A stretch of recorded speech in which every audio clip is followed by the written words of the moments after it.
Bloomberg Audio Studios. Podcasts, radio, news. This is Bloomberg Businessweek Daily, reporting from the magazine that helps global leaders stay ahead, with insight on the people, companies, and trends shaping today's complex economy, plus global business, finance, and tech news as it happens. The Bloomberg Businessweek Daily podcast with Carol Masser and Tim Stenevec on Bloomberg Radio. We want to stay on the Fed decision and the financial market outlook. Back with us is Danielle DiMartino Booth. She's CEO and Chief Strategist at the research and analytics firm QI Research. She's a former advisor at the Dallas Fed. She is the author of Fed Up, an insider's take on why the Federal Reserve is bad for America. That was published back in 2017 when there was some momentum around the Fed. And so she is back here in our Bloomberg Interactive Brokers studio. Do you still believe the Fed is bad for America? I don't think the Fed right now is very good for the American economy. Let's put it that way. Okay. You don't like that? But I do think that the Fed made a genuine stand for Fed independence today. Okay. A lot to unpack there. So wait, do you agree with their decision today? I think it should have been a 50 basis point rate cut. Even with inflationary concerns that are out there? Even with inflationary concerns that are out there. Christopher Waller gave kind of a He didn't dissent. He did not dissent. And that He could have. That is the biggest news of the day, actually. Yeah. Because Waller directed us to what he calls core private sector job creation. What that does is it looks at private sector job creation and it nets out education and healthcare. We've had you guys have had a few really good articles on that since the latest employment report. In any event, when you net out healthcare and education, what we call recession-proof industries, the last time we had a job created in the private sector was April, meaning, according to Waller's benchmark, the Fed should have been lowering rates not just in July, but in June and in May as well, because that's how long we've seen this private sector deterioration. And then we get June, right, which has got a negative number in front of it. The pandemic notwithstanding, we haven't seen a negative print in front of non-farm payrolls in real time, mind you, fairly real time, since September of 2010. So it's been a very long time since we've seen the job market weaken to the extent that it has. And Waller would agree with that, and yet he stood firm with the rest of the committee today. So on to your statement that the Fed made a good case for its independence today. What was that? It was that it's exactly what I just described. Waller's own research dictates that we should have been playing catch-ups because we didn't lower in May, we didn't lower in June or July, yet he stood with the rest of the committee. He may well have given up a shot at being chair, and the betting markets had him in the top position going in. Of course, he could not be interviewed these last few days because the Fed was in blackout. Isn't that a good thing for markets then? Isn't that a good thing for people who are concerned that there is political pressure on this entity? Yes, because they pushed back against the political pressure. Through that prism and through that prism alone, the right thing was done today. That being said, they really do need to find some time to catch up to the economy, despite what's happening with the potential for tariff pass-through. So let's talk about that a little bit, because I remember last time you were in here, July 29th, it was the day before the most recent Fed decision before this. You came on and you said the underemployment is such a big issue in this country, and we're not looking at it the right way. What I took away from our conversation was your evidence that there were all these people out there who were essentially doing gig work, who wanted to be working full time, and the effect that that's having on the economy. Does the Fed understand that in your view? Well, the Fed staff certainly does understand what's happening. We've had more than 1.4 million full-time jobs lost since the beginning of this year. And we had a great big boost to the labor force because the census had us add a couple million people into the population. No, I think the Fed understands, or at least the Fed staff. They've all been given these presentations. They understand the magnitude of what's facing the job market. It's not a lack of understanding. It's a lack of recognition because they're under attack. But the Fed completely understands that incomes are under strain, that the only thing that the class of 2024 can say if college graduates is, at least we're better than the class of 2025. I talk to college-age students all the time. The jobs are just not there. And, youth unemployment is at recessionary levels. We have 77% of states in the United States 77% of the population is in states with falling job openings. I mean, you got to go what back can to the 01 or Fed 09. do by cutting rates that will, because what if it is because of AI? Like, what is it if there are structural changes that are going on in the labor market that a rate cut Congress should change the Federal Reserve Act to no longer have the employment mandate. You cannot ignore a weakening job market. But again, I would go to, if it's not the Feds, they've got to look at inflation. There's a dual mandate. And inflation, it's sticky. It's been sticky for a while, right? Inflation has been sticky. It absolutely has. So, and yet we're not seeing the fact that, according to Redfin, 80% of the major metropolitan areas in this country have falling home prices. That's not filtering through to the CPI, nor will it yet, because there's typically, according to Fannie Mae, a 6-quarter lag between when you actually start to see home prices falling. We've also seen this in Case-Shiller 4 months in a row now. But once you see that, it's a very long time before you get that deflationary impulse that's evident in the CPI, but it's coming. But don't you think about, Danielle, I think about this a lot in terms of what's going on in the economy, especially post-pandemic, that there are people who have great jobs or in the market, they're doing okay. And then there's a lot of the economy that isn't. And I don't know if that is the result of Fed policy or more policy that maybe our lawmakers in Congress need to think more broadly, not about political contributions that get them back into office and companies. Amen to that, But Caroline. rather thinking about all of America. So, I wrote a whole book about it. I think I'm going to get off my soapbox. No, but you're on the right. But I'm just saying that I don't know if it's the Fed responsibility here. The inflation. In fact, I mean, if you're speaking philosophically, the inflation and employment mandates are inherently conflicting. This was a 1978 tweak to the Federal Reserve Act that completely changed how the Fed operates. Should the Fed go back to being only an entity that fights inflation? Absolutely. We should make that happen yesterday. That, however, is an act of Congress. So, in other words, and the Fed has done the right thing. They're watching inflation. Inflation is getting until they're let off the hook, they still have that employment mandate. Yeah, I mean, I don't know. I don't know what the answer is. I think you could even see from Jay Powell, although I think it's pretty remarkable that the markets kind of went back to where they were. Mm-hmm. And you do see the Treasury trade kind of saying, all right, we got inflation. It's a problem. So, we're going to do the work maybe for the central bank. So then if you believe that that's what the Fed should be focusing on, what is the right way to challenge the labor market right now, or the right way to ignite the labor market to get it back to full employment? Well, as I said, outside of healthcare and education, we have not seen a single job created in the private sector since April.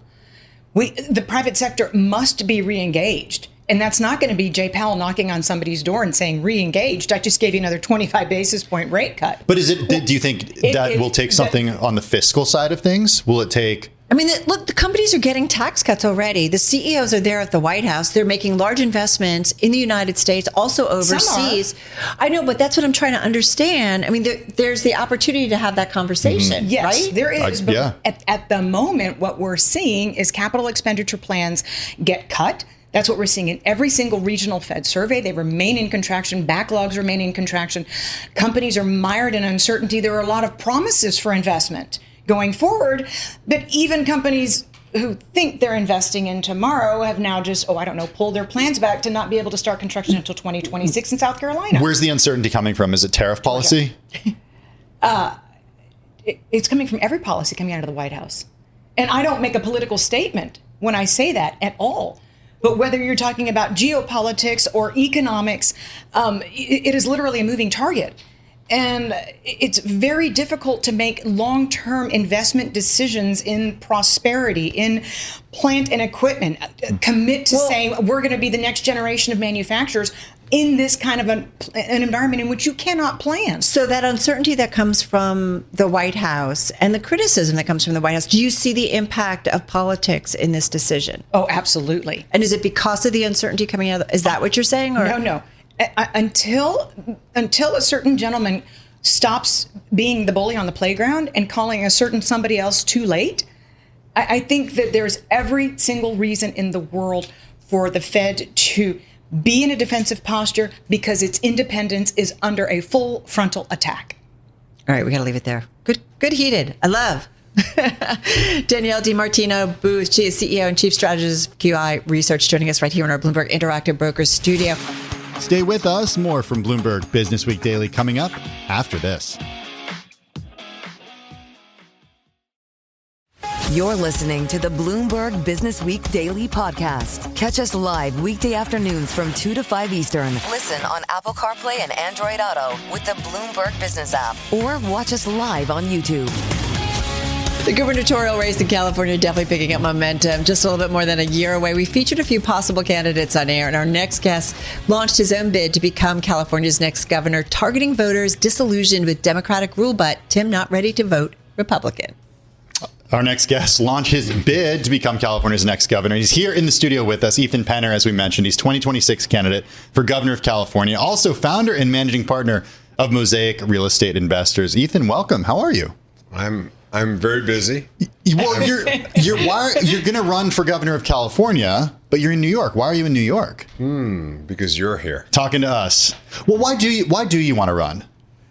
Well, I really didn't see anyone who was qualified to do the job raising their hand, and so I decided I would do it. I feel that we're in a desperate place. I think that California has been so grossly mismanaged for so long.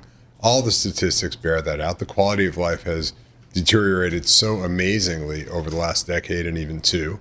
And it's time for somebody with the real qualifications to do this job to step up. And that's what I decided I would do. What would you do differently? What don't you like? What needs to be changed that you think would change the course of California in what you would perceive as a good way? There are a number of things, but the most obvious thing, the starter, is that we've repelled people. So we've been last in net migration for 5 consecutive years, which means people in the United States have preferred to live anywhere but California, which is shocking considering it's California, right? Pretty gorgeous. And I think that we need to be more welcoming and inviting to businesses. We need to grow our economy. Our economy is important for everyone. It's important to create opportunities for our young people, but it's also important so that we have the funds to make good on the retirement benefit promises that people are counting on. So the first thing I would do is change our tax policy. Well, let's talk about this, because our understanding is you are releasing a tax plan this week that would turn California from one of the least friendly tax states to one of the top 5. So what details? That's a big, broad statement. The devil's always in the details. So what specifically? So the Tax Foundation ranks all 50 states by their tax policy. We're currently ranked 49th, and pro forma, my policy would move us to 3rd, according to the Tax Foundation. How do you do that? How do you do that? Well, and what do you do specifically? Because you also talked about needing revenues for things. So I'm just curious how you do it. Yeah, so it'll be, and importantly, Carol, it will be a revenue neutral to revenue growth plan. Mm-hmm. So everyone else, everyone that talks about changing our tax plan talks about cutting taxes. And I understand kind of the intuitive appeal to some people, but of course that really doesn't, the math doesn't work. We need to actually pay for the things we need in California to support our society. So mine is a revenue neutral that will ultimately be a revenue growth idea. It's about replacing income tax with a consumption tax. Fundamentally, that's the plan. So explain the details there. We will eliminate all state income tax, both corporate and personal. Wow. Amazing. We will replace all state sales tax, including our horrible gasoline tax. And all of that will be replaced by a single 15% consumption tax on goods and services. But does California, okay, so you're coming at this from the angle where California has been a net loss when it comes to migration. Yes. Can California handle more people? Because the real estate prices there, well, in so many places and very desirable places to live, are out of control. It's a phenomenal question. But the challenge is on a local level, because you have all these people that say, yes, we want more affordable housing, but do not build that multifamily house right here. Our problem has really nothing to do with having too many people. It has to do with too few housing units. So the Rand Corporation published a paper last year that showed that it costs $110,000 more to build an apartment unit in the state of California than in the neighboring state of Arizona or most other states. For regulatory reasons. It's all driven by regulatory red tape. That's the second thing I'd have to do, is really streamline our regulatory approval processes. So the tax plan is stage 1. Stage 2 is the streamlining of regulatory processes. How do you think about it against a backdrop where climate change is certainly impacting California neighborhoods in a big way? And so the Build Back has also got to think about how do you make it safer. So environmental greatness is really at the foundation of California. I mean, you're from California, and you know this. I take all of my vacations hiking in the nature of California. It's amazing, right?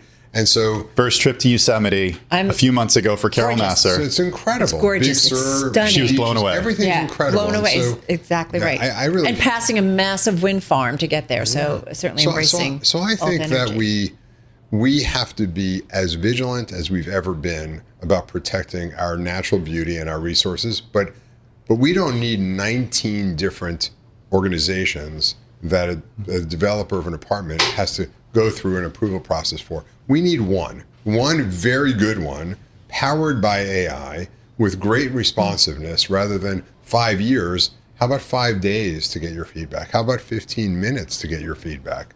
There's no reason that we can't use technology intelligently, and there's no reason we can't have both the things. We can have environmental beauty and environmental soundness and make it easy for people to build the units that we actually need to drop costs and make living more affordable. One of the things you're talking about too, when it comes to housing, and Tim see it, we see it when we've been to Seattle, we live in New York City, go any place where it's warm. Where it's warm and there's a high cost of living. But the homeless populations, and I went to college here in New York many years ago, and it was a homeless problem, and here we are again in 2025, and we haven't figured this out. What you are looking to build some communities, from my understanding, in rural areas for homeless people to live in. How would you fund that? How long would you expect it to take to get that done? How do you roll that all out? So it gets back to the original question of bringing true competence, the required competence to lead the state at this moment. We need the skills that I bring to the table. We need an understanding of how to build things. We need an understanding and appreciation for how to have transparency. It's not that we don't have the money. We've spent $25 billion in the last state money in the last 4 years, and all that's gotten us is nothing but 25% more homeless. So nothing's been solved. We have systems that don't work. We have a management system that's failing us. We don't know where the money is. There's no accountability. So how do you do this then? You're saying that with this consumption tax, you'll have the money to do this, and how quickly can you get it built? Well, so it's a combination of things. One is, yes, the money is there. Although we've squandered so much money already, the money is there for this. Second of all, we have to use smart building. We don't have government. We need public-private partnerships, and my government will lean very heavily on private excellence to work in tandem with public oversight to get things done fast. And I think that modular housing is definitely one of the answers. Yeah. But we have to combine competence, a commitment to safety, and a love for our fellow people, right? I'm proud to be in California. We care for our most vulnerable neighbors. That will never change. But we need to do it the right way. These people, unfortunately, with all the money we've spent, still sleep on the pavement. We're speaking with Ethan Penner, 2026 candidate for governor of California, also the founder and managing partner of Mosaic Real Estate Investors. On the homelessness question, it obviously has to do with housing. It has to do with mental health. There's no easy solution, as we've learned. On the regulatory side of things, you said for building housing, you want to streamline regulations, get rid of red tape. But how specifically do you do that? Because it's an easy thing to say, but as we're learning in the wake of the fires in Pacific Palisades and the waste removal going to New Calabasas and the landfill there, people are not happy about that. Like, how do you do this in a way that satisfies these constituents? Well, I think it's top down, actually. So I think we have to set a standard from the governor's office in Sacramento.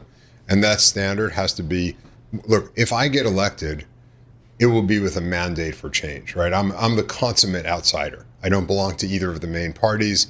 I've never had a day in political office. So I'm running for a mandate for change with specific policies in mind. And I believe the people's will be heard through me. And that will empower me to actually make change. But you understand I do understand. I understand bureaucracy very well. I've worked in big companies. But I'm just thinking about Elon Musk, Doge, even in the federal government. And yes, USAID dismantled, other offices or other departments dismantled. But it's not easy to kind of, all of these regulatory checkpoints. I mean, how do you really do it when it gets down to it? How do you do it in, I'll tell you two things. One, I am not willing to accept that it's hard or impossible to do, and I'm going to commit myself fully to doing that. And I know for sure, if people like you and I don't commit ourselves to positive change, the answer is 100% bad. So I'm going to commit myself, and I'm going to do as good a job as I can. Second, I really do believe that most people in government, in state government in California, go into their jobs wanting to do the right thing for their people. I really do believe that. And I think that as a nonpartisan and a non-career politician who's not trying to advance my career at all, I think I'm going to be very uniquely well received by the legislature because I won't be viewed as oppositional in any way. We got to talk property taxes. Do you think something has to change with property taxes in California? And the context is that somebody like my parents who've lived in the same house since the 1990s pay basically nothing in property taxes, thanks to the passing of a certain proposition many years ago. But if somebody were to buy that house, like, the next family to own that house, the property taxes would be debilitating. Look, and it makes it so people stay in homes for a very long time and contributes to the housing crisis, some critics say. You know what? I don't believe that's true. Why? I don't accept that. I think that our society, our community is served well by continuity. And I think that having people be forced out of their homes because of appreciation, it denigrates our community. It denigrates the continuity of our community. So I would not try to change that policy. I think that's a wonderful policy. Got to ask you about Governor Newsom, his feud with the president's attention on California, on many states. How would you posture yourself toward President Trump? Well, I think that both parties are busy fighting with each other about the president, pro or against the president. And I feel that it's a gigantic distraction from the incompetence that they've brought to the table in actually doing their job for the citizens of California. I will not be engaged in that distraction. For me, I'm laser focused on serving the needs of the people in California who would be electing me, who I care for. But what do you do, though, Ethan, if President Trump, you do a policy and you are a social media post at 7 a.m. in the morning of something he doesn't like, and he says, maybe we're going to go down to California and talk to Governor Penner? Well, what do you do? I think that every leader, Carol, has to approach their job with humility. And I don't see that as often as I would like. So Governor Penner would remember that Governor Penner is a servant for the people. And Governor Penner would understand that whatever he says or does, he has to take in mind, is this in the best interest of the people who he's serving?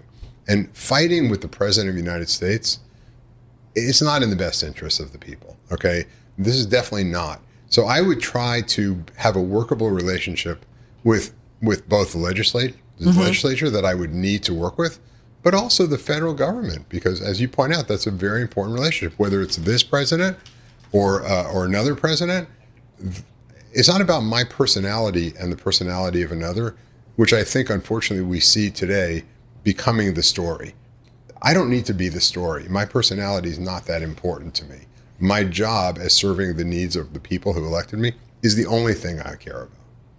Well, stay in touch as this year progresses. Love to see how things are going. Ethan, thank you so much. Thanks for having me. Yeah, I really appreciate it. Ethan Penner, 2026 candidate for governor of California, founder and managing director of Mosaic Real Estate Investors. We did not get to talk about the CMBS market, so maybe next time around. Next time. Ethan, thank you.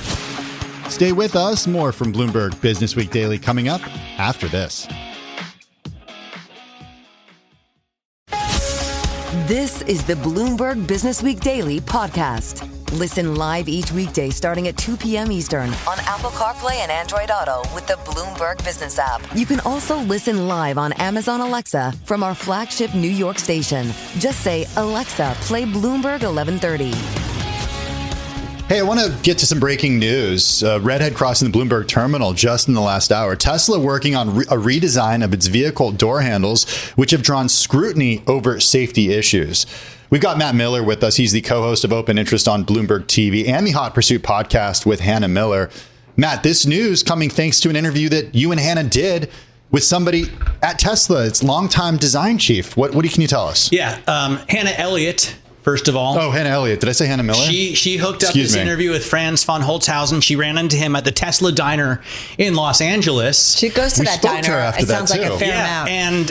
And she said, hey, come on our podcast. It's called Hot Pursuit. You can find it on Spotify, Apple Podcasts, or wherever you listen.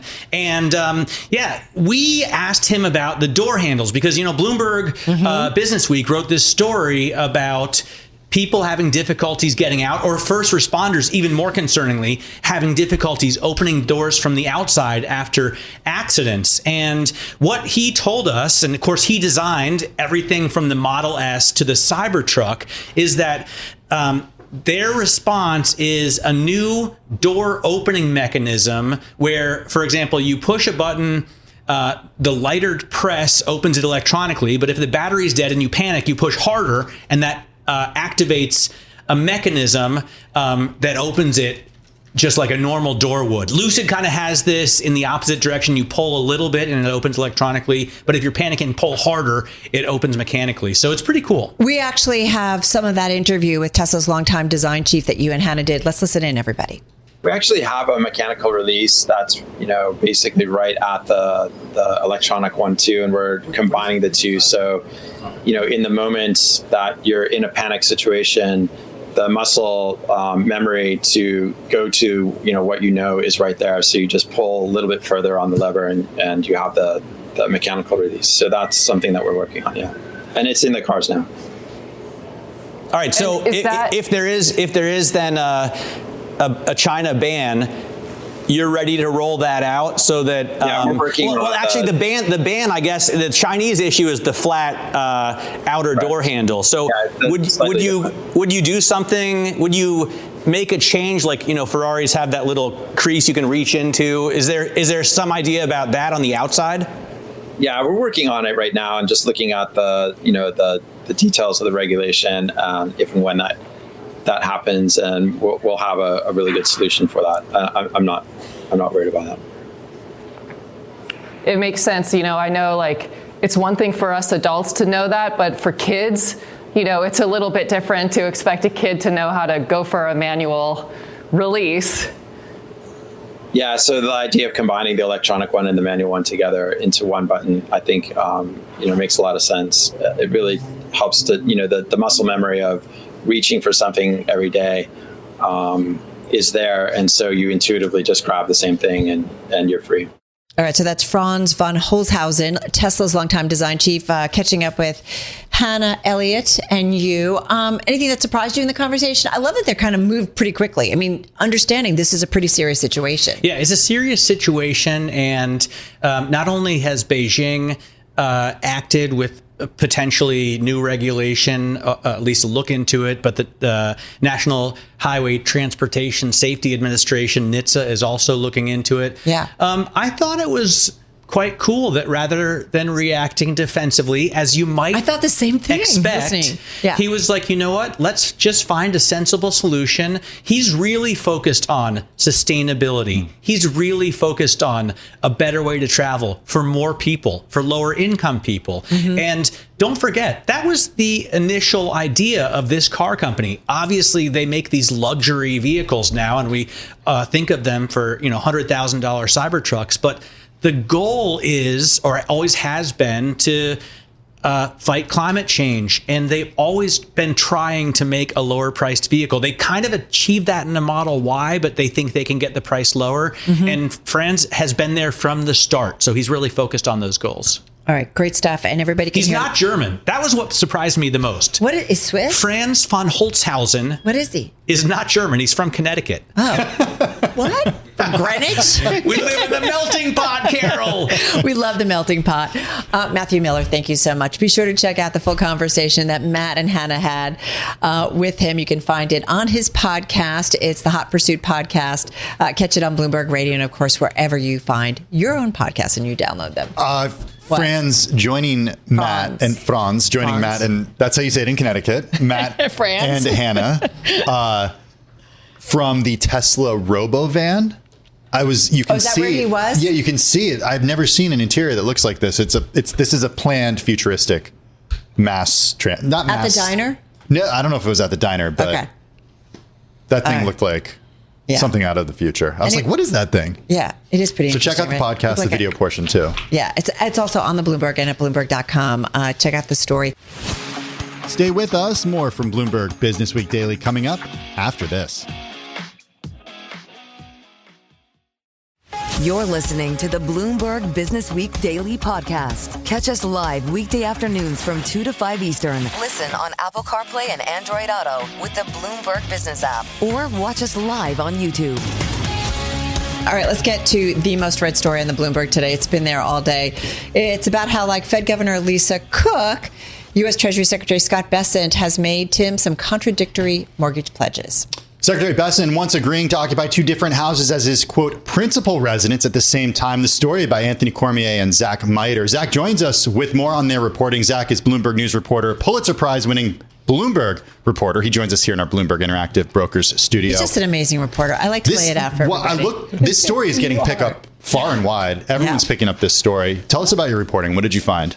Sure. So when you saw the president try to fire Lisa Cook, he said you signed one piece of paper saying you're going to live in Michigan and another promising you're going to live in Georgia. Two different houses at the same time as a condition of getting your mortgage. Like your primary residence, right? Yes. And he's saying maybe that's fraud. We don't know, but it's enough to fire you.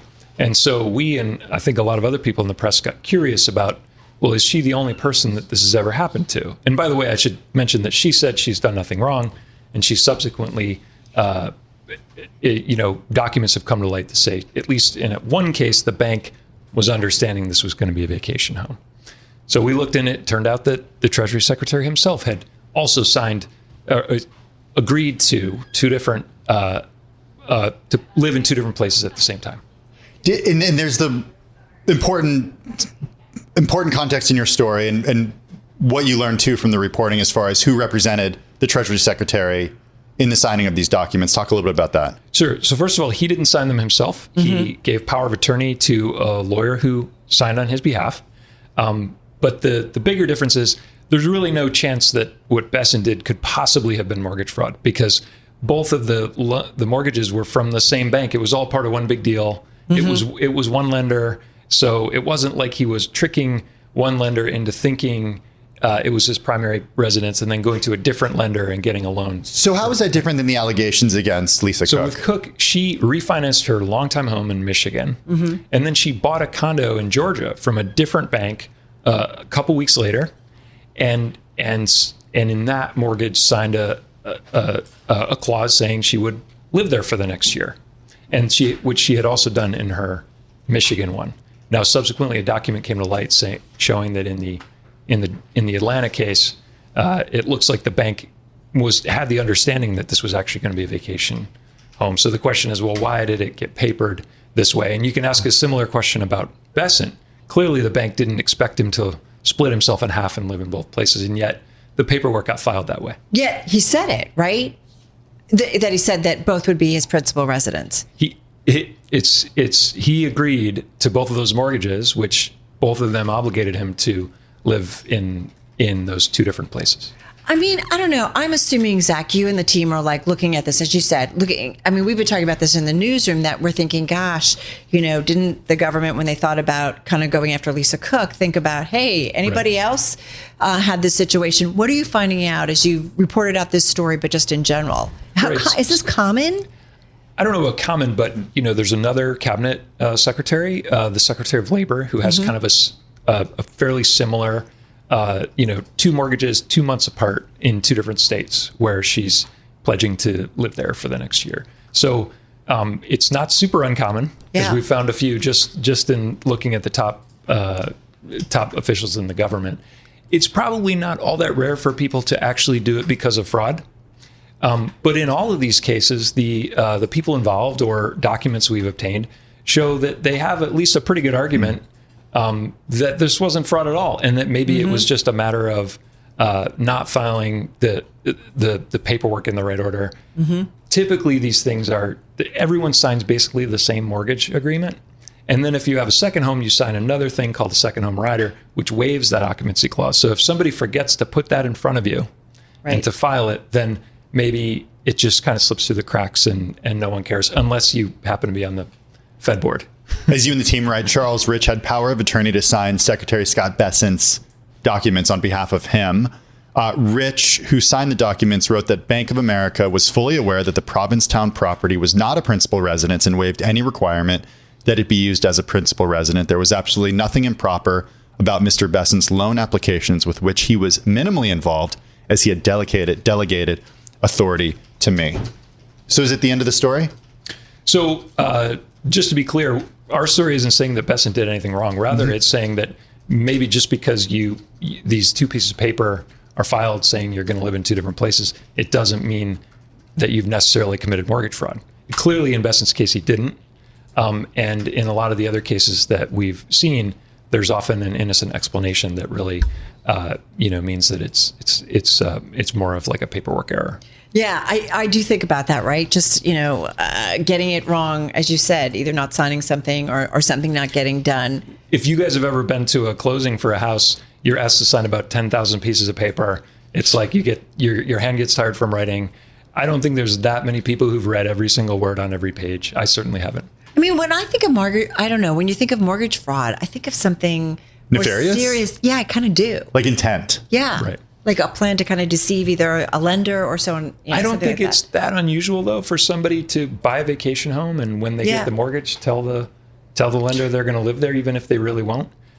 That would technically be fraud if they really intended to deceive the lender and get a more favorable interest rate. Right. But we haven't seen that in Bessent's case. No. Is there anything we have to understand about the difference between the words principal and primary? The word in the papers is always principal. It's always principal? Yeah. Okay. Yeah. And I think it basically means, this is your real house, right? And no other. Yeah. I also think it's different. You guys say how the situations are identical, and we've touched on this a little bit, Zach, but like Bessent's mortgage is 2 decades ago, signed by his lawyer. He obviously was wealthy. There was no concern about his ability probably to manage any kind of loans. Cook signed hers personally and much more recently. There are distinctions. Oh, there absolutely are. I think the common theme, though, is that if the Trump administration's view is that anyone who signs these documents that conflict with each other needs to be removed from office, then there are actually other people in Washington who are in that same situation, even if, and let me be clear, they didn't do anything wrong and are, not only didn't commit mortgage fraud, but didn't do anything wrong. In Bessent's case, probably wasn't even aware of it until we asked questions a few weeks ago. I can't help but feel that like there are lots of officials potentially right now looking at things, right, and looking at their documentation. Right. Saying, wait a second, going back and looking. Well, that everybody's looking at it, and you're right, and it doesn't mean that anybody had intent to do something wrong. Does the investigation continue, or not even investigation, but you guys continuing to look? The court case is proceeding with Lisa Cook. She's contesting the Trump's attempt to fire her. She's for the moment she's participating with the Fed today, right? And so it's going to be up to the courts to decide. It could come down to whether she actually did defraud a lender or not, but it may not.